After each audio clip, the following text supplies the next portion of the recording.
Memang oleh kerana kita melihat bagaimana ancaman hari ini berlainan, kita melihat beberapa ancaman yang baru yang boleh dilakukan. Pertama sekali, penggunaan drone. Apabila kita memikirkan drone, kita memikirkan seperti peperangan yang sedang berlaku di Ukraine, Russia.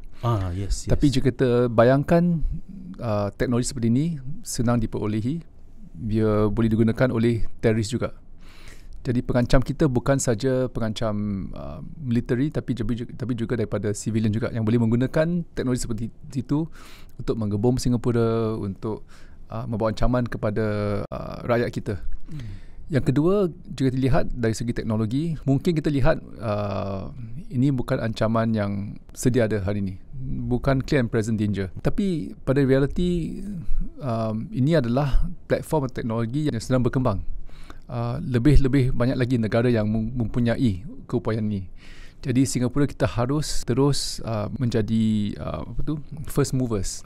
Oleh kerana kita juga mahu membuat deterrence terhadap sesiapa yang ingin mengancam Singapura.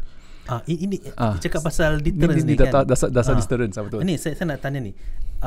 Kalau Menteri Pertahanan nak beli drone ni, mungkin orang tanya, senang sangat ke nak dapat drone untuk bom Singapura?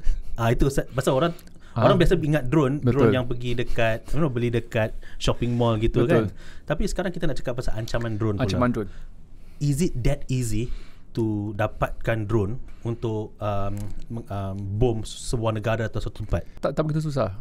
Kita boleh gunakan drone seperti drone komersial.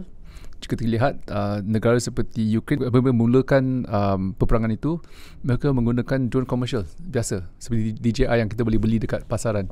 Apa yang berlainan adalah mereka memasang bom, mereka memasang grenade, mereka memasang pelbagai alat lah yang boleh digunakan untuk membuat ancaman atau membunuh seseorang itu.